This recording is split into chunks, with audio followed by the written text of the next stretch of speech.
one of our channel favorites, Coach CJ Castle. How you doing, buddy? Good.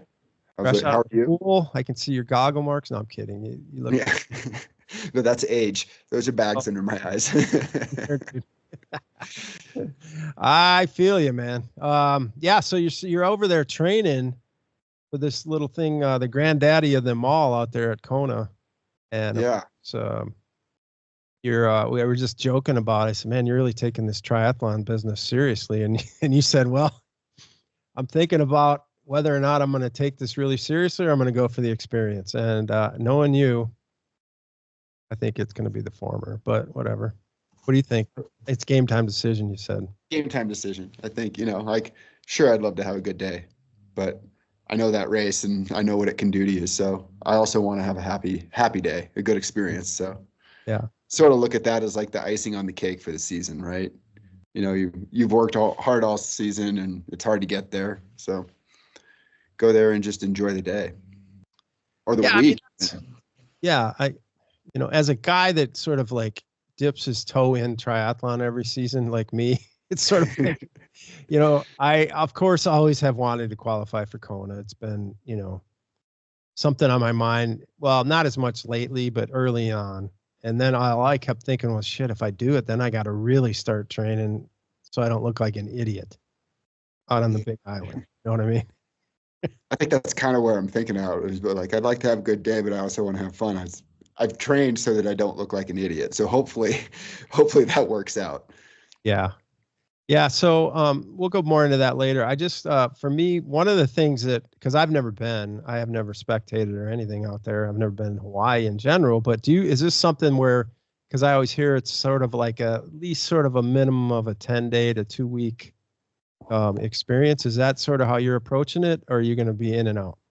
That's how we're doing it. We're going to get there, I think Wednesday before the race is when we arrive. And then we sort of had them in, the idea that if we're going that far, we're paying that much money to get there, we might as well stay a little bit longer. So we will stay on the Big Island through until Monday, and then we're going to go to Kauai, kind of relax a little bit for the week after. Okay. Yeah. Yeah. And I think that is probably the best way to do it. And it does sound pretty awesome, really. I think being around, it's sort of this dilemma always with me about long distance travel and doing a triathlon in an awesome place, or do I just want to go see an awesome place and hang out? It's sort of well, that's how we sort of balance it. We're like, well, we can, short the front end of it and then stay longer, hopefully. Yeah. So. Yeah. And hopefully you'll feel good to enjoy that next week, or you'll just lay in a cabana or something. And I told my wife the first few days probably need to be beach days. Right. Yeah. Well, I mean, like, what could heal you better than the ocean, though, if you think about it? Totally. I agree. So yeah, you probably just hang out in the ocean, stand around, and you'll be back to normal in a day or two. I hope so. You're going to go out there, you're going out there, and of course it's different. Since it's men only, they do that, how many people race nowadays? Do you know? No, I don't know exactly. My guess would be, I know the fields used to be somewhere in the 2,000 to 2,500. Probably, probably field size of 2,500, 2,000, 2,200 show up. So I would anticipate it's about that size. Okay. Because I haven't really paid attention, but I assume that means they're given more slots. I think that the amount of slots you get at the race are the same, but because there's so many more races worldwide. So like, I don't think, I don't think Wisconsin's giving fewer slots. I just think there's more races, and that's, by splitting the men and women, they're able to give more people that chance. Right. But nonetheless, we all know that means that the cream of the crop will be out there. The best age groupers, and pros obviously, but it's it's an interesting feeling going into something like that. I mean, you've been up in pro ranks before, so you've ran with the best of the business, and here you are going against because it just seems like there's so many really good amateurs now that just yeah. I mean, I personally at Wisconsin this year, I was like, I'm just blown away. I mean, I didn't have a good race, but I got my ass just handed to me by, old dudes. And I was even using that Everyman Jack, their products before the race in hopes that might make me faster. It doesn't translate. Shoot, I got to get some new product. It did not, but I don't know where they're getting these cats, but boy, yeah, they know what they're doing as far as, I don't know. I thought it would be the shampoo, but it's not. Anyway, so you're going to go out there and you're going to be, that's why I think your game time decision is probably, probably what everybody, I mean, not everybody, but most people do. I mean, you're going to get out there, and if you feel good, man, I know you're going to go. Right? If I feel good, I'll go. Yeah. But the days of me showing up and, show up or blow up is like, I don't need to go over there and blow up. So I'll stay within myself. And if that means it's a slower day than what I'd hoped, then so be it. Yeah. If I feel good, and hopefully I do, then I'll race it. Yeah. Well, I mean, that can still be a good day. Even, sure.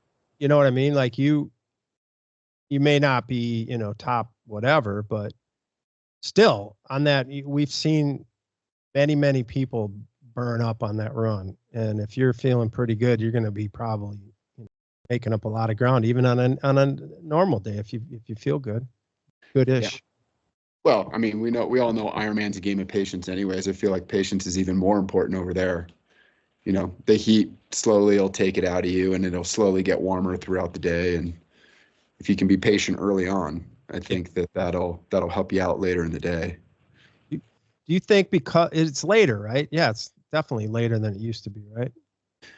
They used to, I was trying to remember that, and it's been all over the place in October.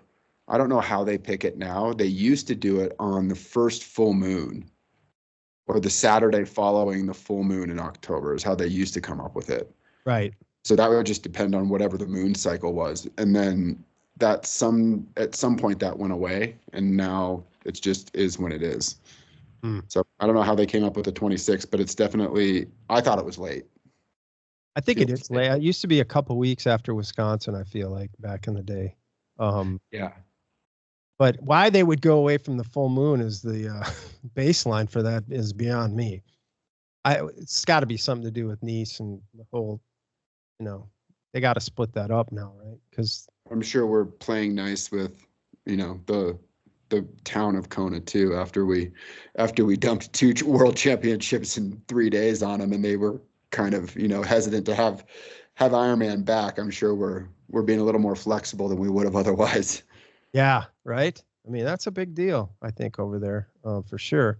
So anyway, you're gonna get there. Do you hobnob a lot? I mean, there's got to be a lot of stuff going on up front over there with the booths and my boy Bob Babbitt. You ever been at a Bob Babbitt interview before? I've met him a bunch of times. I've never sat down and had coffee with him, or what is it, breakfast with Bob, or whatever it is. I've never had that with him. Pull that off, dude. You'll be my idol. Not like you're already on, but it's like, yeah. I'll hobnob a little bit with the people I know, some friends. Certainly hang out with Parker and Chuck a little bit before the race, but I won't go above and beyond to stress myself out. Are you staying close to the action, or? Yeah, we booked right after Wisconsin last year because I heard so many stories from people and how much they were paying that I kind of hoped that, hey, if we book right now, maybe the person renting their condo won't realize that's Ironman weekend. So we're staying at a place that is on a Lee Drive, but it's down near the run turnaround, so a few kilometers down. Okay. Yeah, and I mean, you've been to a lot of Ironman races. Is obviously what's the vibe like? Is it got a little more juice to it, or is it more laid back, or what?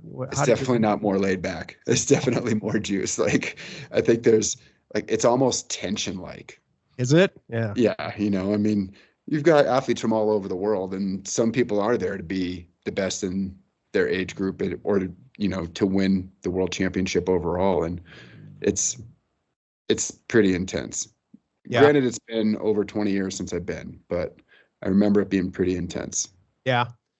Well, I mean, you probably don't have to go far to have a good conversation about power meters or something down there. Right. Or what new shoe is the best, or, The new one, the hats with like the crystals on them. Have you seen those?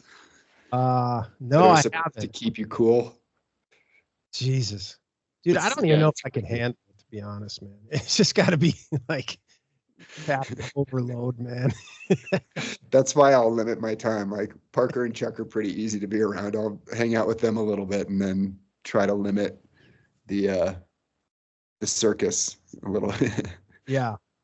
So, all right. So then race morning, I'm sure that's got I mean, you can see it in the pros' faces, you know, when you watch on TV and stuff. There is a tension about that. I mean, that's got to be next level as a pro, though. I mean, I've never understood how you guys can get in there with like 30 people or whatever, and you know, look around and it's just you 30, and it's just balls to the walls all day. And like I was talking about, was it Chattanooga where that was it Sam Long? I don't even remember, but whoever won by like 20 seconds. Have you ever been Yeah. in one of those? Oh yeah. Wars? Yeah. Talk There's about, been I've been in a few races where they would cancel the swim and you do a time trial start like they did in Chattanooga. yeah, And those are always hard because well, it's like racing age group now. You have no idea where you are. yeah. Because the Oh, guy that just passed you might have swam 10 minutes slower than you. So like he ran past you, but you're actually ahead. Like you never know where you are. yeah, yeah. That's true. Uh, and they do break it up into age groups now with the swim, right? What Yeah. say And did they? we were talking about that. I start really late. Chuck and I are the second to last and the third to last waves to start. I don't think I go off until 7:30. Oh, that's a dream come true for me. I know, right? I thought about you. I was like, I Mike would love this. A little extra sleep. was just talking to an athlete. He said he's doing Boise next year. They used to start that one at like 11 or noon or something. And I Oh, always want really? to do that. Yeah, I think. I mean, I don't know. My memory's going to hell. But anyway, so at least you should maybe. Well, I don't know if they would body mark still. I mean, that seems like it's gone away. How do you know? You know, like if you pass somebody, you know, if you start in the same wave, obviously you know you're on the same time. Sure, but you're gonna like, how do you recognize that person late in the marathon, right? The swim But cap and goggles were gone, and they look different. And well, we used to have numbers on our calf. we used to, Yeah. yeah. So I know what my bib number is already, and I'm seeing what Parker's number was and what my number is. I'm guessing that they just went by age. So I Mm. guess I would have a decent idea that anything in and around my number is probably my age group. That's a race against yourself, man. Well, totally. And I think that might even be, a little bit of a blessing. Makes you pay attention to your own race a little bit more and less reactive to everything going on around you. Yeah. Yeah. But my point earlier though was when you know somebody's on your ass and you know that you started about the same time, like, you know, they started 1 and 2 on the bike. So it wasn't like a big separation down a chat. And he won by 20 seconds on the run. That guy's with you all day. Oh yeah. You know, that mentality, I just would be kind of like, get away from me, man. Totally. You know, I mean, that's a long time to be kind of peeking over your shoulder. I'm Yeah. still here. But anyway, so the swim at Kona, I talked to a guy I knew, but now they used to do it. It was all men. It started at the same time. Hmm. And he was he was average at swimmer, but he said that was by far the hardest swim ever because everybody was the same speed almost. And you could never. No. Sorry, go ahead. No, I was going to say he could never get away from anybody. Yeah.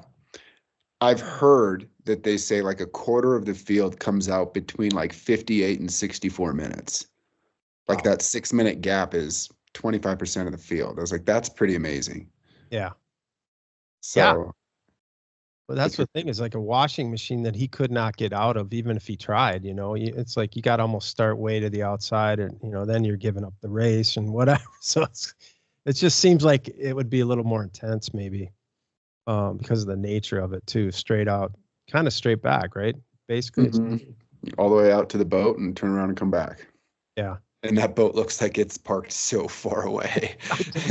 You're like, there's no way that's 1.2 miles. That's got to be 2 miles. That's wrong. Yeah. Yeah. Oh, it looks far. Yeah. And then you come in, man, and then when do you turn it up? When do you turn it up? Like with 400 or 500 yards left, just hammer it all the way in, or You know, just all by the day? in a half with like 200 yards to go, I'll kind of start picking it up a little bit. But I think in an Ironman, anything I gain from that takes longer for my heart rate to settle on the bike. I think I'm better just keep it nice and smooth. Yeah. I get it.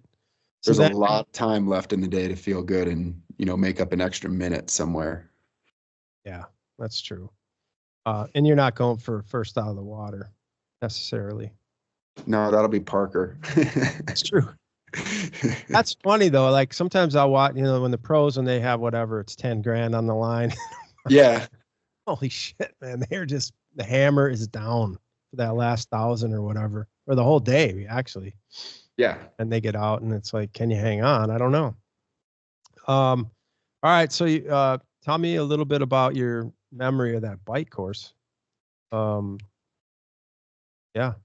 So the last 2 years I went were really, really windy years, like people getting blown off bikes windy. So I remember it being pretty tense the whole time, just hanging onto the bars, back and forth between arrow and grabbing the bars just from the wind. And hot, that whole first section, like once you get out of town and that section until you turn up towards Javi is all lava field. So it just bakes out there. Yeah. I love it. Yeah. So I think, we had the wind, you can't take your hands off the bars, trying to stay on top of hydration gets even tougher. So those years were pretty tough. I think in a normal year where it's mildly windy, I think it can be pretty fast. And I mean, what we've seen some of the pro guys ride real fast. So I think if the winds aren't too bad, it can be a pretty fast course. Looks like it's more or less gentle elevation loss the whole way back, but you get some wind in your head too. So that kind of balances itself out, I think. You said that was 20 years ago when you were out there? Last time, yeah. And 95% of the bike course is the same. I think the way they run you out of town is a little bit different now. If you use a couple different streets, but for the most part, the meat of the course is the same. Were you an age grouper or racing pro at that time? I was racing pro. Okay. So you remember. I mean, that was a long time ago. Mm-hmm. Yeah. It was a long time ago. But still, man. So 50 guys, you and 50 guys getting in the water. Yep. Who won it that year? The last 2 years I went there might have been the years DeBoom went back to back, or it was either Peter Reed and DeBoom or it was DeBoom and DeBoom. I can't remember exactly. Huh. Yeah. That was back when a 246 or 247 marathon was fast and would win it. And now it's like guys are running 10, 15 minutes faster than that. And it's just mind blowing. Yeah. Yeah, that is amazing. But then it feels like, what was it? Mark Allen, was he? Well, him and Scott, right? They had, they basically were around 8 hours back then, right? Or I think so. Yeah. Yeah. So, I mean, it took a long time for that record to go down, and then it's sort of like come down a lot more, but I just, it's sort of like those guys had it figured out really early. And then because there was no internet or everything like that, now everybody gets all the same information. I feel like there's more people that know how to go fast. I think the depth of the field is definitely different. Yeah. Definitely more depth for sure. Yeah. And I think age is part of it too. I think the younger guys have a little bit more of that mentality of like, I'm just going to go as hard as I can for as long as I can. If I blow up, so be it. Yeah. Yeah. You're right. And sometimes they don't blow up, and they put up some incredible performance. Yeah. That is interesting. I think, I don't know this for sure, but maybe it seems like there's more younger guys taking it more seriously. Days, like really dialing in and taking advantage of that athleticism and youth, really, along with the mentality. Yeah, I think it used to kind of be this idea of like, well, you race short course for a while, and when you slowed down enough there, then you moved on to racing long course. And I think now with the T100 stuff and the Ironman Pro Series. Now you're seeing younger guys that are looking at it and, well, I can make a living here. Mhm. So they're starting the longer stuff a lot sooner. Yeah. And with probably just better information, better coaching and stuff like that. And now, For sure. and more maturity, really. I mean, nobody wanted to do triathlon when I was in my 20s. You know, I didn't know it. I don't think I ever knew one person that did triathlon. Right. And now it's just probably more common, general. So anyway, so that bike course can eat you up. It's 4,000 feet or something like that. I feel like. I mean, I think so, right around 4. And But it's a lot of that is like fast rolling 4. So I would kind of equate it to Louisville, like, but the rollers being a little bit longer. Okay. And then you get off the bike and that run obviously is legendary, and you know, probably just from a run through hell kind of way. You know? It's so hot. Doesn't seem like it's, you know, you kind of get out there and you're probably out by yourself a lot, right? Or is there a lot of people out? When you run through town, there's a lot of people around. So your first 10-ish K, give or take a little bit, you're in and around the streets of town, and I think you've got quite a bunch of people. Mm-hmm. Once you go up Palani Hill and head out on the Queen K, that's just the aid stations, and it starts to get pretty lonely and exposed and hot. Yeah. Yeah, because it's how far do you go? I mean, it's one loop, right? Mm-hmm. So you go all the way so out to the Natural Energy Lab, and then you come back in and do like a short little 1K loop that winds you back around to the finishing stretch. Yeah. Awesome. Cool finish line. I mean, yeah, there's nowhere like that for a finish line. I've seen a lot of cool finish lines, but that one's pretty magical. Yeah. You got the ocean on the side, the streets are packed, lots of energy, lots of, you know, noise. Yeah. It's electric for sure. It's electric. Then what's it feel like to have that lei put on?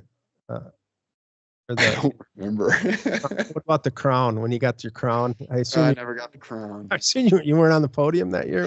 No, that wasn't me. That was somebody photoshopped that picture.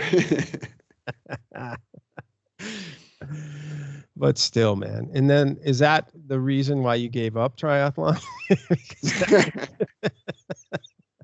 I mean, no, that wasn't the reason I gave it up, but I would have liked to have had a few more shots at it. It just wasn't working at that time in my life. Okay. Yeah. Well, it's pretty cool. You're going back, man. 20 years later. I think you're going to sort of, you know, at Wisconsin last year, we kind of had this, and Mary and I had this weird talk where I was like, oh, it'd be kind of cool to go back to Kona when I was 50. And she's like, do you want to try it? And I was like, let's see how this race goes, and then I'll decide if I want to try.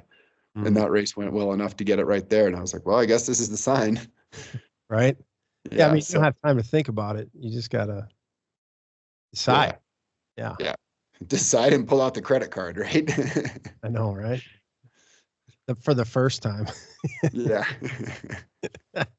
All right. Well, yeah, we got Chuck out there and Parker. Is that it? That one, I don't know for sure, but that'll be fun for you guys. Yeah, it'll be super fun. I'm excited to see those guys. I'm just throwing out the gauntlet here. I think that one of you guys has to sit down with Babbitt, you know, somehow get in there with him. At least see that being Chuck. I feel like Chuck could get in there. Yeah. At the very least, I got to get a picture of him with Babbitt. You know, I'll do my best. Yeah. Or, because I often refer to myself as the Babbitt of our podcast with Robbie. So I love it. Give me a shout out. Yeah, for sure. That would be great. All right, man. Well, I don't want to keep you all, you know, you're going out to do Kona, and it's going to be a good time. And it's kind of what, you know, it's all about in a way. Well, that's why we're all here. So that's pretty magical in that way. I hope you have a great race, dude. Thank you. Sure you will. We'll use some of my strategies, but we'll see about that. Yeah. Let me know. I'll send them over later. I'll take all the help I can get. Just be yourself, man. Yeah. All right, man. Anything else you want to say about the race, or I don't think so. I you think, know? just go over there and try to enjoy the day best I can. Yeah. Yep. I think that's all you can do, and no sense talking about all the silly stuff. Just go race, and I don't know. I'll be watching for you, man. Sweet. Yeah, I'll definitely be watching, and maybe you can be one of these guys that's like, who's this guy coming out of nowhere, and he's challenging the pro field. I think I'm a little old for that. All right. Well, put that onus on Parker. Yeah, he starts right behind him. Does he? Yep. The wave right behind him? The wave right behind the pro men, I think. Oh, Don't quote me, but I think when I put a looked, bet on how many guys he gets out of the water before. Yeah. Huh? I don't know. He'll beat some guys out of the water for sure. I know, but that's what I'm saying. What's the over under? No pressure, Parker. That's like, I can't think of anything worse than having pressure on my swim, man. That would just like throw me for a complete cluster of a day. It's just like, I just want to get out of here fine. I don't want to have to beat anybody. Right. It's not a race for me at all at that point. Yeah. Yeah. But for some it is, if they can handle it like him. All right. Well, let's wrap it up. Thanks for jumping on, man. I appreciate it. I'm sure for sure. Community will love this, and I will, I guess, catch up with you. I don't know if I'll catch up with you before that. When is it? Next weekend? Yeah, a week from Saturday. Okay. Man, getting nervous. I'm getting nervous. I've done this for 25 years, and I'm getting nervous about a race that's still 10 days away, 12 days away, whatever it is. Yeah, a healthy fear.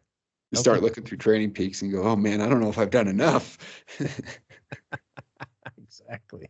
Yeah. So for everybody that's watching, even though I've been doing this for 25 years and might have raced as a pro, I still do all the same stuff. I still get nervous. I still wonder if I've done enough. I never wonder if I've done. Well, I always know I've never done enough. So it's really nice. I think there's a balance of going in there with a fresh head a little bit too, and not being completely overcooked, Yeah. Yeah. That's the quote, right? If you're confident, you probably overtrain. Or if you're too confident, well, who said that? We always talk about that on podcast. Oh, Keenly said that, didn't he? Yeah. Yeah. Yeah. He said if you're overconfident, you probably overtrain. Yeah, I've heard Newbie Fraser said the same thing to me a long time ago. Really? Yeah.